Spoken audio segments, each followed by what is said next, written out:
enough space or resource to go around. The details are trivial and pointless. The reasons, as always, purely human ones.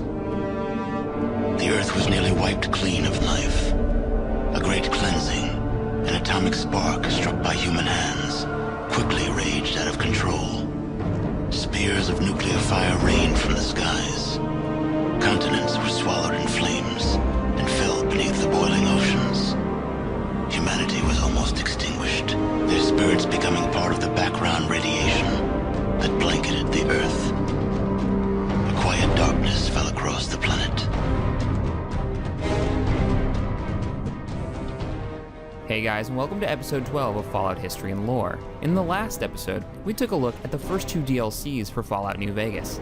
In this episode, at the request of you guys, we're diving into the third DLC for Fallout New Vegas, Old World Blues.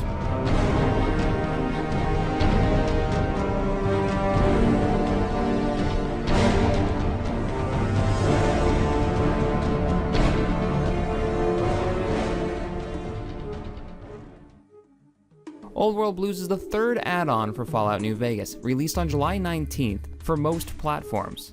Its story takes place in an area commonly referred to in the West as the Big Empty. The Big Empty is actually the Big Mountain Research and Development Center. This research center was located in the Southwest Commonwealth. It was originally built inside a cave system running underneath a large mountain peak that gave it its name, Big Mountain. The purpose of Big Mountain R&D is to create the technology of tomorrow without restraints, either moral or technical. Inside its walls, it housed some of the most gifted minds of pre-war Fallout universe. Research in the facility was as groundbreaking as it was unethical, using living human beings, both volunteers and Chinese-American detainees, even going so far as having a concentration camp of its very own, safeguarded by the US Army's giant robot scorpions, the X-42s. They even went so far as assassinating non-military targets and exhuming buried US citizens to procure research subjects. Due to a failed experiment conducted at the Y0 Research Center, the mountain above the center was vaporized, leaving behind a giant crater that exposed the facility. This catastrophe didn't even faze the researchers, and the efforts in pushing the boundaries of science continued unabated. The new land exposed by the explosion was adapted for scientific purposes. New facilities were established both above and below ground, including an artillery test field and a test town. This facility was under the guidance of 6 gifted executives: Boris, Dyla, Mobius, O, 8, and the administrator Klen. Their original names still unknown. As a group, they're called the Think Tank.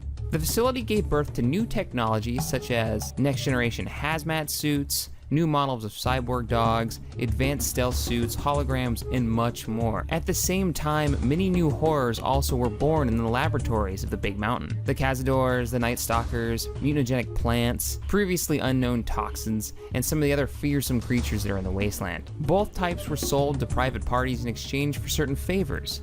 Frederick Sinclair obtained various experimental technologies, including even the prototype matter conversion machines, in return for allowing Big Mountain to use the Sierra Madre as a proving ground, a decision that backfired catastrophically when the experimental technologies turned on the casino inhabitants, dooming them all. When the Great War came, it didn't stop the research efforts. It merely put them on a different rail. Mobius worked on predicting the post-Holocaust economic system. A new project was also started with the purpose of preserving Big Mountain's think tank executives by transforming them into special brain bots named after their group, allowing them to continue their work at Big Mountain indefinitely. But they're reprogrammed to forget a part of their personality and their names. With no body to stand in the way, the research continued, becoming more sinister and debauched year after year. Eventually, over time, the remaining human staff disappeared or was killed by the increasing out-of-control facility, like the escaped Cazadors, the Night Stalkers. Only 6 think tanks remained in Big Mountain. You're really quite difficult to ignore, you know. It's because you're, well, rather intriguing, if you'll forgive an old brain for saying so. Mobius, tired of the think tank's endless, horrible experimentation, and believing that the think tanks had finally lost what remained of their humanity, erected a radar fence, a kind of radar-guided repulsor field around the perimeter of Big Mountain, to prevent the disembodied brains from escaping into the wasteland and destroying what little remained of humanity, with what his colleagues called a fertile testing ground. Soon after, Mobius moved himself into the X-42 robot warfare facility, renamed the Forbidden Zone, where he began to create the Robo-Scorpions, inspired by the rad scorpions wandering into Big Mountain. His new creations retain all the features of the pre-war model: tail-mounted energy bolt blasters, ice systems giving him the ability to see in areas he couldn't travel, remote control, and a public address system allowing him to monitor Big Mountain. Fearing that the radar fence would not suffice to hold the mad scientists inside the crater, he set up a repeating threat message to be broadcast to the think tank. The aim was to install fear and prompt them to focus on retrieving technologies that would allow them to dispose of Mobius. Big Mountain had few visitors. The sheer size of the crater served as the best camouflage for it. Most wanderers assumed the ragged edge to be a remnant of a massive nuclear explosion and avoided it altogether. The unfortunate few who wandered in disappeared forever, apprehended by robots and lobotomized by the think tanks to act as organic automatons, maintaining the decaying facility and protecting it against scavengers.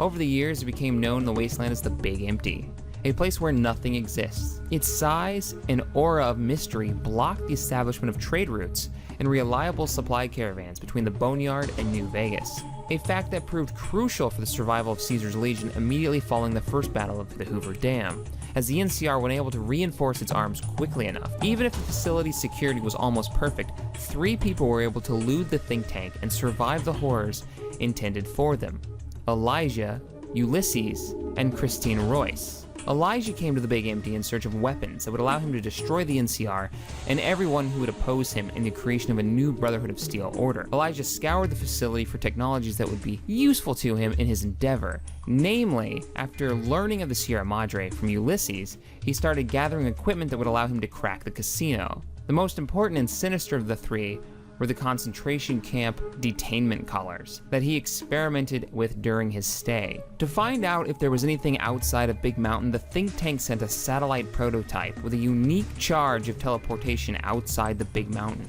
which crashed in the Mojave Drive-In. It emitted a signal in the form of a jazz theme named the Mysterious Broadcast that led to it.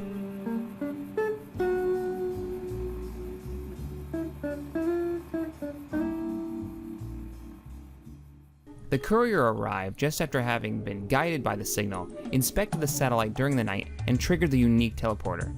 On board the satellite, transporting himself to Big Mountain. Afterwards, you, the courier, are taken to the sink in preparation to become a lobotomite. But due to the gunshot wound from Benny, causing a cranial injury in just the right place, it was enough for the sink autodock to change its programming to fix the problem, improving the cranial extraction procedure. However, in the process, it was necessary to replace the spine and heart with synthetic organs. With the courier's brain, the think tank would be granted the knowledge to modify their cranial selves into hosts to slip past the radar fence and leave Big Mountain. However, after the think tank extracted it, they degraded into bickering amongst themselves. That was the most important part. What do you mean, lost it? We are under siege!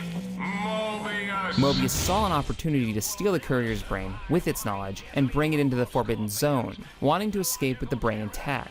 The courier was obligated to help the think tank against Mobius to retrieve 3 pieces of technology, changing the Big Mountain forever. Old World Blues is one of the most unique and interesting DLCs for Fallout. I hope you guys enjoyed this episode of Fallout History and Lore. In the next episode, we head to the Divide and take a look at the final DLC for Fallout New Vegas, Lonesome Road. If you enjoyed this video, hit that like button, hit that subscribe button here on TGN for more gaming goodness, and as always, thanks for watching, guys. I will see you next time.